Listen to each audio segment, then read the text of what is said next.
Hello, everyone. It's Friday, July the 3rd. Happy 4th of July weekend.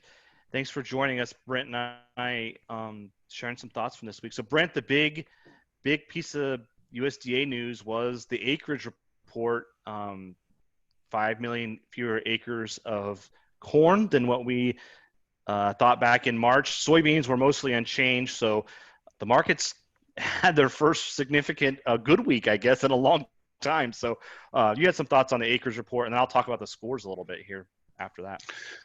Well, yeah, the acreage report is very interesting. We had really caught, I think, a lot of people off guard. A couple things. One, the corn acres shrank a lot, and the bean acres didn't increase a lot, which that didn't necessarily surprise me because I've been reading what you were writing and saying, look, we just don't see a lot of evidence that there's a lot of switching that goes on after the planting intentions report amongst corn and soybeans, if I remember what you wrote correctly. Yeah. So that didn't surprise me very much. It surprised me a little bit that, the total was down, but it, I guess, didn't surprise me as much as, say, there's a lot of people out there now that are like, well, where'd all the acres go? And I mean, I just think it's important to step back and realize what's going on here. I mean, they're estimating this thing with survey data. Okay, so it's not an exact science, and there's not, I don't think it's so much, it's not like they're missing acres somewhere. It's things happen, right? Maybe people idled land for wheat for next year. Maybe some of it went into other crops like forages and hay and grassland and other things. So, I just think, don't get too shook up about wondering where all the acres went. That's the number we're going to work with, is what they reported. And I think that's the best information that's out there. So don't fight it in the sense that, well, they're going to find all these acres in the future. I don't think that's likely. I think this is a number we're going to go with for a while.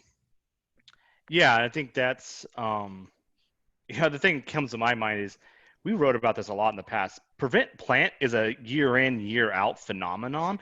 And there's always a base level prevent plant the USDA has that gets built into their model assumptions. And we don't know what that is. But it's hard for us to think about what prevent plant situation is in 2020, given that we're coming off record highs of 2019, right? So are we above that long-term average? Are we below that long-term average? I think that had a part to do with it. But again, let's not get too stuck into the weeds about this. This is the number. There could be some small adjustments, but don't expect a complete remeasure here at any point. It's good news. Let's take it. Let's see how it moves through. And kind of change the structure of the balance sheet a little bit, made it a little more positive, but not wildly positive, right, David? Unless it does get, expansion of drought from the areas currently in drought, it starts getting to be a bigger concern. And this weekend has traditionally been one where things, it either rains or doesn't rain, and you get big adjustments. So we'll just have to see. Yeah, so we're going to take a look next week. We'll look at those probability outcomes, those distributions of ending stocks. The soybean story, right, didn't change very much, but the corn, we got that to shift a little bit to the left. And so I don't think it changes the situation that much. It's still a burdensome situation, but it starts to pull in some of those extreme events. It takes the extreme to the upside down and takes the extreme to the, I guess, let me clarify this. We're talking about ending stocks, right? So let's talk about ending stocks. So it takes some of the risk off the table for a burdensome ending stock situation. We move that back a little bit, and it also pulls into play some of these tight ending stock situations. Right. And so we're going to take a look at that. We'll zoom in just a little bit on that and have a discussion around that. So let's talk about the scores. We had 3 questions. We actually had these questions open since October last year. If you're the diehards following along like Brent and I, we got the scores calculated. You should dive in there, take a look at that. My scores were very disappointing. Brent, you beat me. I did a little better on the soybean question than you did, but if you average those across, you did really well. But it's important to keep in mind that percentile rank tells you how well you did relative to all the other users. It's like a standing poll. Instead of first, second, third, we put the 100th percentile, which would be the best forecast, the 99th percentile, which means your forecast is better than almost everyone else in the competition. My corn's forecast was about 23%. And so I had a 30% chance of yield acres coming in above or below 97 million. I had the right direction, but I wasn't as confident as everyone else. And this is what makes the forecast network fun, is we could all say, yeah, acres are likely to come in below 97 million, right?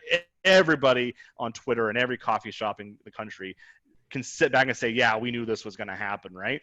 But you have to put your forecast down and you have to put some sort of confidence down there. I did, and I wasn't as confident as maybe I should have. So this round definitely goes to Brent. Brent even beat me on the wheat acres, and he says he never follows wheat. I think that's his. I think he's secretly following these wheat acres really closely and trying to mislead me. I introduced a new character and a new forecaster in the report that I wrote up. You should check that out. It's the coin flipping chimpanzee. This is just assuming if you just guess 50% probability on any given forecast, what was your outcome? It could be a way of benchmarking yourself. I feel a lot better. So my forecast was around the 23rd percentile. The coin flipping chimpanzee would have got a score about 8%. So he had a really poor score. So this tells us the value of the forecast network. It's not a coin flip. It is, a coin flip would have just got you in the 8%. So there was some insight that everyone collectively had that sort of moved us to the right direction. And I think go back and just look and reflect a little bit on how your views to that changed over time can be useful, and think about what information you were using as you were changing it. It could be helpful too, because I think too often we kind of get caught up in whatever the heat of the moment information is, and sometimes we overweight it and take our eye off the ball a little bit. That's a good point. That's a very good point. So let's talk a little bit about ethanol. We got a great story got posted this week about the ethanol situation. It's a revisit of the previous interviewees that Sarah talked to. This time looking at 2021. So the EPA's got to set those inclusion rates. So how much ethanol should they be including as they think about how much gasoline they're selling? I won't share all the details. There's a lot of information there. You should take a look at it. But the important takeaway here is that the ethanol challenges we've had in 2020 is because they're still blending ethanol like they should per the mandate. We're just using less gasoline. So as a connection, we're using less ethanol. But for 2021, they got to tell the refineries how much ethanol they should be using relative to every gallon gasoline that they're using. And that's going to take a lot of creative forecasting. So we have no idea where gasoline consumption is going to be. The EPA has got to make some inclusion rates given their congressional targets. So the ethanol headaches and the ethanol challenges could linger into 2021. I think this is a great example too. If you want to get into kind of second level analysis of ethanol and just get beyond the kind of real simple stuff, read that, because there's a lot of good information about how it actually works. And if you really want to know about it, I would say read that kind of stuff. And get yourself immersed in it a little bit, really try and get a deeper understanding, which is what we're trying to do with a lot of our stuff, right? Yeah, no, that's the goal. We'll set up some of the big uncertainties to help you navigate that and think about it for, cultivate your thinking, right? So we're going to share some things that we don't know the answers to right now and outlay some of the issues to consider. One last point, check out Dr. Jeff Young's yield forecasts. He's using those crop conditions to help. You see on Twitter, everyone's sharing their proprietary model of forecast. Well, Jeff put together 3 or 4. You can dive into some of the details. Corn conditions keep improving, so those reported conditions on the weekly basis, so those yield forecasts have been slowly ticking up. The interesting one, not to get into the details too much, a lot of chatter on Twitter about the Eastern Corn Belt being dry, Indiana, Ohio, but that's where some of the condition ratings and the condition-based yield forecasts are looking the strongest. So we'll see how that plays out as Brent and I watch the weather and things play out. So the last one I have to share, Brent, and then you can jump in, is in the newsletter we shared a couple links about locusts. A lot of talk about locusts in South America and what they are. I grew up in Kansas. I know the challenges of grasshoppers, and we have to spray for grasshoppers sometimes in the summer. So I was wondering, what's a grasshopper, what's a locust, and what makes them a biblical plague? And you should take a look. Learned a lot. Some grasshoppers can become locusts, but not all locusts, or not all grasshoppers can become locusts. And what actually causes them to go in this group feeding frenzy and migrating thousands of miles. It's pretty scary. Probably one of those things that we could make, if Shark Tornadoes turned into a movie that people want to watch, locusts could also become the next pandemic that Hollywood talks about as well. So Wild. Now I look forward to seeing that. I always kind of wondered that too, why anyway, interesting.